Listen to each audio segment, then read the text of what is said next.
Hello YouTube, welcome back. It's been a few weeks already after the Forbidden Banlist dropped out at just the beginning of the year. It's been 3 weeks actually. This last weekend there were over 10-12 regionals all throughout Europe, North America, South America, which means that we had lots of different decks and results from all these different regionals, just showing what the meta is looking like just a few weeks before Phantom Nightmare comes out and the fire just dominates the meta, right? So today I'm just gonna be doing a top deck breakdown of these past few regionals, showing you a few deck lists, just to see where we're at and showing how much Rogue is actually dominating and showing up representing these different events. So without further ado, let's get to it. So yeah, we can start seeing here a great range of different decks that have been actually showing up in these events. Rescue Ace being the most represented deck in the top cuts, but I think it's just expected since it's actually, for me, the best deck in the format before Phantom Nightmare comes out. When that comes out and Populous becomes a card in the format along with Princess, well, the 3 fire decks becoming Snake Eyes, just pure Snake Eyes, Fire Kings, and Rescue Ace, they will have a battle for best deck. But Rescue Ace is going to become the weakest of the 3 since it does have a few hits on the ban list. Manium is actually representing really well. I've never really liked this deck because I think it's an on and off deck. Not many people top with it for some reason, but it has proven me wrong during this past week. Cashier is a deck that's being played more and more just because it's not only a shifter deck, but it also has many tools to counter the meta. Kbirth is a card that can banish the graveyard face down from your opponent after they activate the Sinful Spoils card. So also against Purely, that's also represented here. Purely not going anywhere really after the hit on the ban list, which was expected. Specifically, it's really hard to go against Purely right now because the meta is so diverse. You cannot just have like Kaijus and XYCN cores on your side deck because you may not play against her purely. But if you do, well, be aware of playing against them. Despia just being a great deck. It counters so much of the meta. For me, it's a great meta pick. It's also going to be great coming into the Phantom Nightmare format, just because it has many tools that can push through boards and the Fire King board specifically. Tearlaments just dropping a bit from the past format where it was always getting more than 10% representation in the meta. Right now we see it at 5%. And just these other decks, Labyrinth, Centurion, Orcus, which are just there to remind us that this format, this month and a half format, basically is going to be like a month and 7 weeks. It's anyone's game, right? Any one of these decks can actually win. I was quite surprised by Earth Machine. It did get 2 tops out of the 90 decks total.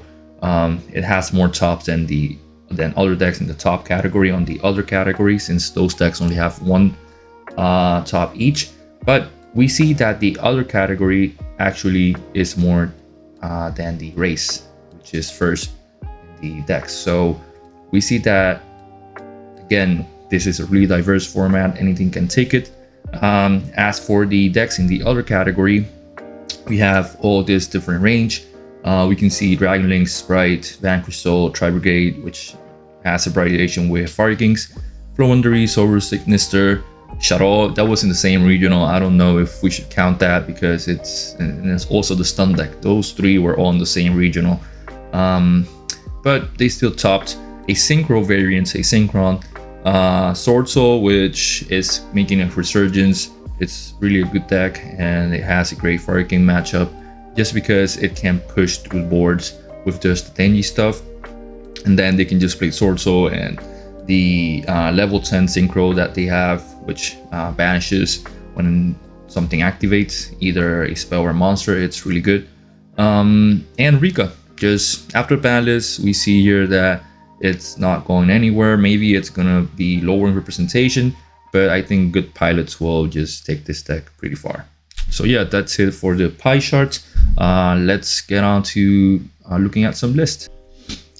So yeah, before we get into a specific regional I'm going to talk about, I want to show some different decks that did top, and some of these did win some of these regionals. And these two decks I'm going to show before we go into the regional top breakdown were actually hit on the ban list, with that being Unchained and Tournament. So we have this Unchained player, 40 cards. He actually decided to mix it with the Brave package, just because Illegal Knight is Fiend and it works with the extenders. They took out completely the Fiendish Rhino Warrior engine with the tour guide. And we're back at the 3 Trust. Just such a great card, going second to fetch the Rite of Hermesir, or such the Tactics Talents, or the Abomination. It's such a good card. Even Prosp in this deck is such a good card for this specific deck. And after a ban list in which they lack in consistency, well, Trust can help out a bit, since it can set traps and then you can just pop it. We do have just one of the Sharvara now, but it doesn't really matter. The deck is fine. It's not going to be as consistent or as explosive as it was before, but Unchained players, the OG Unchained players, know that this deck is really good into most formats. It can struggle during Phantom Nightmare just because Fire Kings is just going to be so big, and breaking a board, like Fire King board with Unchained, can be tough since everything destroys, right? But I think the Brave package actually helps, since Illegal Knight can just bounce something and Draco back can just bounce something, so it kind of helps out. We see the extra deck just pretty standard. They are running the Abyss Actor to destroy one of their own cards. So they can just set one of the traps, go into the Abyss Actor and destroy it, or destroy one of the monsters. So it just adds that extra layer of destruction to trigger your Unchained monsters. And the side deck, just pretty standard, I think. Just great cards all around. Ghost Spell being great against Fire Kings. Droplets just being such an insane card now that since Rise Art was banned. Yeah, let's go into the tournaments deck. This actually won a regional. It was Paulo Goncalves. It was a 200 player regional. I think it was more than 200 players, but we see that this deck still has it, right? They don't have any of the millers, none of the shufflers either, because they really don't add anything to the deck right now, other than just being discard fodder for an interruption. But I guess that's just not worth it. It's just better to go into the extra consistency, and we see he is running Tournament's Grief, so just fetch one of the names from the deck, which can be a Tournament's monster, or if it's a Starfrost, and then send another card to the graveyard, which will not only it's not only access for Rhinoheart, but it's also an access to send monsters to the graveyard by card effect. We do see that he opted to go for the Frog engine. And yeah, the rest of this is pretty standard. It's just basically a pretty common Tournaments extra deck, because this doesn't change. Let's see, Paulo list, he's gonna run the cards to win in time. He has 4 cards actually. And yeah, just a bunch of hand traps, I guess, for stopping Rescue Ace while going second. 9 hand traps, 12 hand traps in the side, which is a lot. He runs 3 draw in the main, so I guess he had to deciding pattern all figured out, right? So yeah, this is the regional I want to show the deck list for. This is the San Pedro, Honduras regional. Yeah, let's go with the breakdown. As you see, it's 7 different decks, because Cashier actually managed to get 2 spots. I'm telling you guys, Cashier is making a comeback, right? The first place deck, which is Rescue Ace, we see pretty standard list. I guess that 9 hand traps, 12 hand trap list, 41 card deck. He is running the 3 Witch. But yeah, it seems like a pretty normal list. It's funny that he opted to play the Nibiru in main. I wouldn't play it in main, maybe in the side, but I guess it doesn't matter as long as you play against the correct matchups. On the extra deck, we have the 2 SP, which is pretty normal. He does run the Reinforce. 3 Cosmics, which is great against Fire Kings, because you can just banish the Fire King Island and they destroy the whole board, which helps a bit in playing through their board, going second and going first. Also, it can help. Also, Ghost Spells, DD Crow, just pretty standard. The second place list was actually an Orcus Horus Adventure list, which is pretty insane. My friend Rene is playing this deck, and he says it always bricks. But I guess you have to be lucky enough to not break during a tournament. This deck seems really fun. I think it has high potential. The Horus engine is really insane. We're just waiting for the field spell, the Horus field spell, to make it even better. Yeah, just pure engine, pure gas, only 3 draw as a hand trap, but we do have the great super poly and droplets and tactics as going second cards. So this deck I think has the potential to break most of the boards and compete in this meta, right? The extra deck, also pretty standard. The rank 8 for the Horus engine, the super poly targets, just different links. He runs Borosword, that's the staple for the Orcus decks in their inception, right? Just Borosword OTK. And remember that this deck locks you into darks, sorry. So most of the extra deck is dark, barring the Cerberus. So playing access code wouldn't make sense because you will mostly just pop 1, right? The side deck, we can see pretty common, running the Ghost Spells and the DD Crows in the side deck, and moving Ash to the side is pretty interesting too. So yeah, let's go into the third place, which is a 60 card thrift pile, right? For Manium. And this list is pretty spicy, I would say, because it does run the Wanted, it does run the Pistios, it does run the Manium, it runs Fenrir. We see Cosmics in the main. I think that's just a meta call. Maybe he needed 2 more cards. It was a 58 and just say, I'm just gonna add 2 Cosmics for the different decks that we can play against. But this deck looks pretty wild to me. It should be consistent enough, since it's 60 cards, you won't draw the bricks. And drawing the Wanted engine will get you to the Jet Synchron, which will synergize well with the rest of the deck. Let's see, we have the extra deck, just 1 SP, which is pretty interesting. I've seen most of this list just running 2. And then, yeah, I think apart from the 2 is from the 1 SP, I think this is pretty standard. He doesn't run Dispatter, which is interesting for me, since I think I've rarely seen a Manium list without Dispatter. But I guess he has his reasons. He has the Borreload Savage for the Jet Synchro combo, so he can basically spit out Omni Negates, right, with this deck. And the side deck, let's see, pretty standard, just Kaijus. He doesn't run only 5 hand traps in the main, 8 hand traps in 60. Okay. Plus 2 cross-outs, so I guess this is for siding patterns, just put in the 2 cross-outs and take out the 2 Cosmics. I guess that's why he did it, right? Next list is just Bestial Runic, which was a great deck last format, but with all these fire decks, it's just gonna struggle so much to just set up its gameplay and try to play going second, right? Because going first, the deck can do what it does, because you set up your play by just sending dark monsters and light monsters to the graveyard, banishing it with the Bestials, getting into Dispatter, summoning those monsters, using the Bestials as extenders, setting up regains. So going first, you can set up a pretty oppressive board that can outgrind basically anything.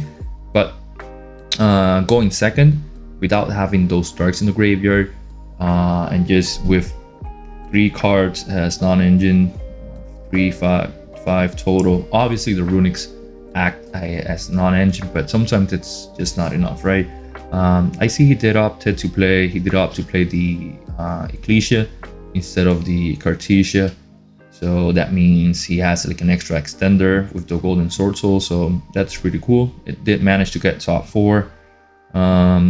Extra deck is pretty standard for this list. I guess he doesn't run the this list is not running the Fabled for Duality, which is a pretty good card. I don't think I would cut it, but he must have his reasons. Running the Shufflers just goes well in the side deck. It's going to be a pretty common card in this side deck for this format and for next format, considering we're entering some Phantom Nightmare, right?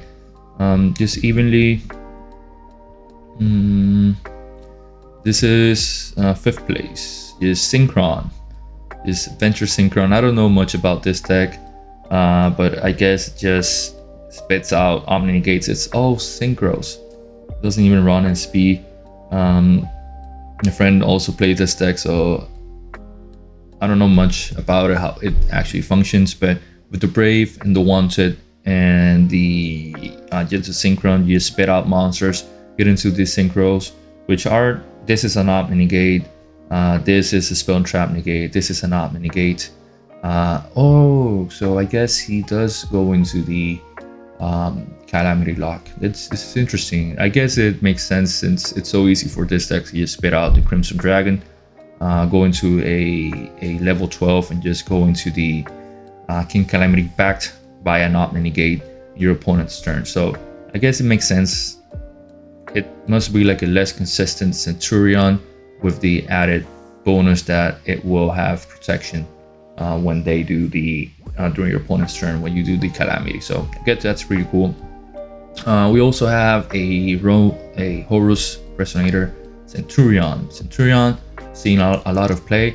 It's a pretty simple deck to play, really. It's not rocket science, but it's so powerful. Like, the ceiling is really low, but the thing that it does, which is just spit out the Calamity quick effect during your opponent's turn, it's really strong, right? And the Horus just helps with the resiliency of the decks to play through stuff and against stuff, right?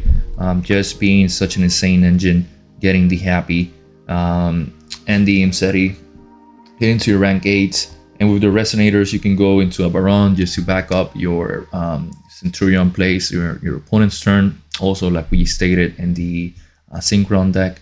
But yeah, I don't think this deck will go anywhere.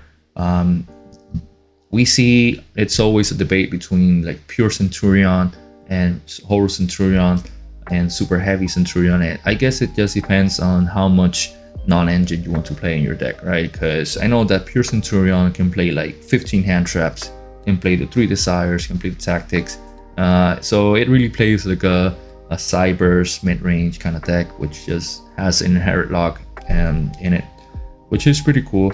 But I like the Horus engine in it because for me it raises the ceiling, right? You're not just depending on drawing those hand traps to play or to stop your opponent, but you're actually proactively doing something in order to advance the game state. And the last 2 slots in this regional is for Cashier, right?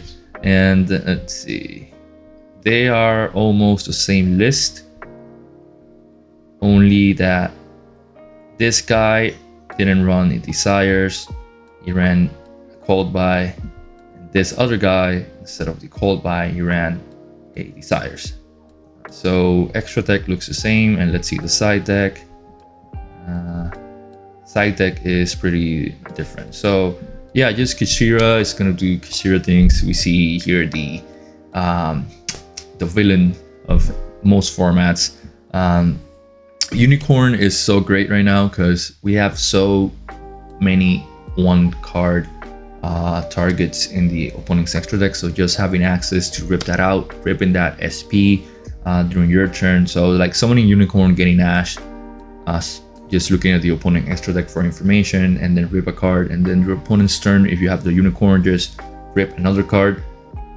It would be really hard for your opponent to out-resource you after you rip 2 cards from their extra deck, just because you can be so selective about it, right?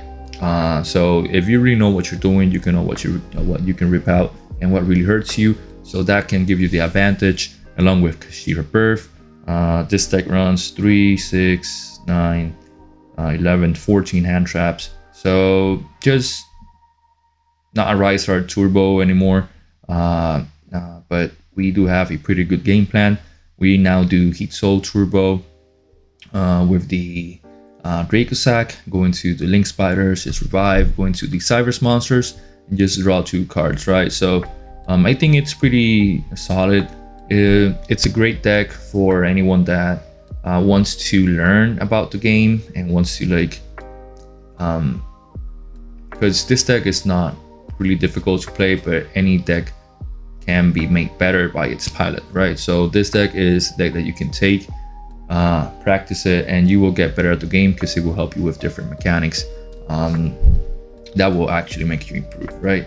And just playing these broken cards like Big Eye, this guy, the dragon, the Dark Arm Dragon, playing Typhon, Zeus, Turbo, it just has like a different range of toolbox, right? In the side deck, so it's literally the same side deck barring the last 3 cards. This guy decided to play D-Barrier, which I don't really agree on. D-Barrier is not that great this format.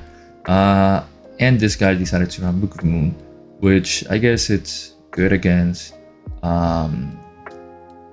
Centurion, right?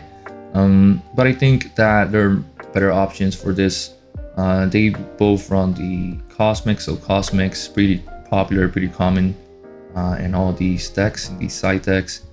I think most of them just run it, right? So yeah, we did see how diverse the meta is, what different decks people are playing, and what techs they are actually using to counteract the meta, which is so broad right now. It really didn't change much from last format into this format, being the diverse format it was. But we do have a sense of what to expect in these 2 weeks before Phantom Nightmare comes out. So if you have any regionals or 1Ks, 1Ks events coming up, you can see how the meta is stacking up. You can play anything you want, basically, as long as you know your deck and you know how your cards interact with the meta, you will be fine, actually. Thank you guys for watching. Don't forget to like and subscribe. I'll be bringing you more content. And yeah, see you guys in the next video.